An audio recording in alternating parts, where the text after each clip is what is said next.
Hey everyone, it's Carissa Wiley here for Concord and 9th. Thanks for joining me today. It's time to get up close and personal with a close-up look at the Plaid Turnabout Stamp from Concord and 9th. Now, I think you're gonna love this stamp when you see it in action because there's nothing that says Christmas like a little bit of plaid, but this really can be used year-round. Now, like all of the Turnabout stamp sets, it will come with both the stamp and the positioning guide. And when you flip it over to the back side, keep in mind that there's always ideas and suggestions for using these products. And I think that's so helpful, but you can see how this stamp looks stamped 1, 2, 3, and 4 times using different colors.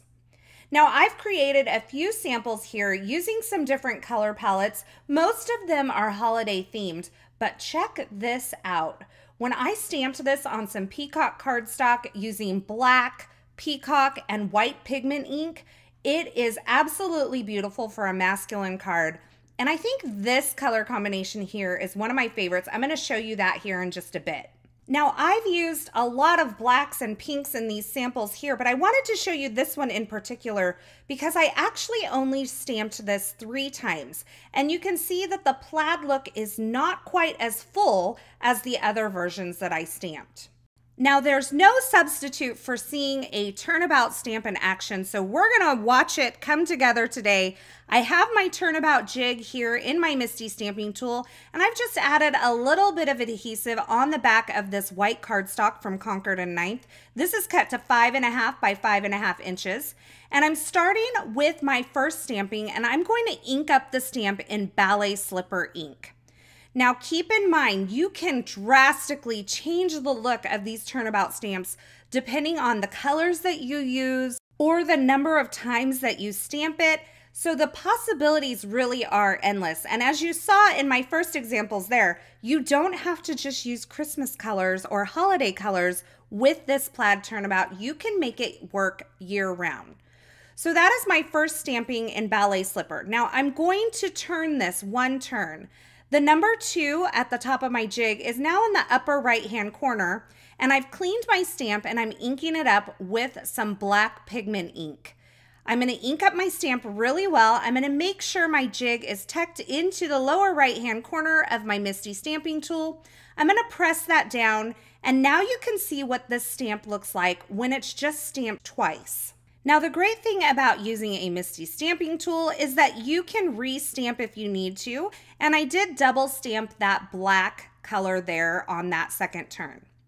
So now I've taken and I've rotated my Turnabout jig one more time, so the 3 is in the upper right-hand corner.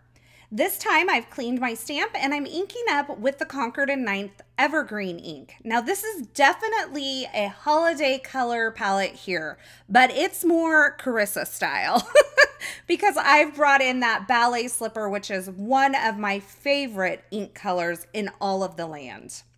So now that I've stamped it a 3rd time, you can see how this plaid looks with 3 stamping. I've gone ahead and rotated my Turnabout jig the 4th and final time. The 4 on the Turnabout jig is in the upper right-hand corner of this jig. And now I've cleaned my stamp, inked it up with that black pigment ink again, and then stamped onto my cardstock. And you can see I have this really gorgeous, bold, holiday plaid pattern. Now keep in mind, I could substitute one of these colors with some embossing powder and maybe a gold or a silver, or I could stamp all 4 turns in the same color and really change up how this looks. Now, I created a couple of cards that use this Plaid Turnabout stamp, and the first one features that color palette I just showed you. I've added a few die cuts from the Boughs and Holly die set, and some of those evergreen sprigs I even die cut from some white glitter paper just to give it a frosty and magical look. I added a little heart on there, and that was an easy card to put together. Now the plaid is a little more subtle on my second card project, and that's because I stamped this in Versamark ink and embossed using white embossing powder onto some white cardstock. This gives it a subtle tone-on-tone effect. I then took some ballet slipper ink and just blended lightly over the top of that to give it a little bit of color. I added a couple of die cuts and some colored cardstock, and that finishes off my second card. And you can see I featured that beautiful new rose gold metallic cardstock on this card project as well. So there you have it, a look at the Plaid Turnabout stamp set. I think you're going to be reaching for this not only through this holiday season, but year round.